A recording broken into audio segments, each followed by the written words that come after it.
Nayang not guilty sa mga kinahaharap na alegasyon, pinawalang sala na ng Sandigang Bayan si dating Makati Mayor Elenita Binay para sa 9.9 million graft case na nakahain laban sa kanya.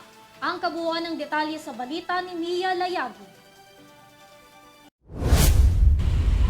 Absuelto na sa kasong graft at malversion kaugnay ng umano'y maanomalyang pagbili ng mga kagamitan para sa ospital ng Makati si dating Makati Mayor Elenita Binay.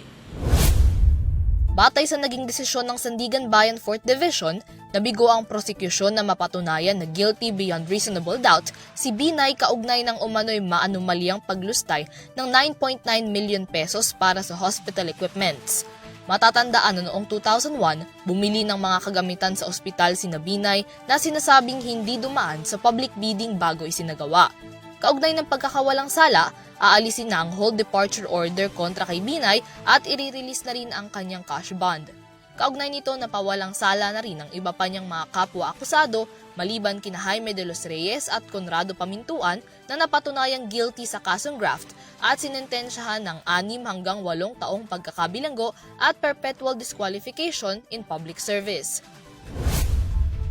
Para sa EuroTV News, Mia Layagin, sumasaludo sa bawat Pilipino.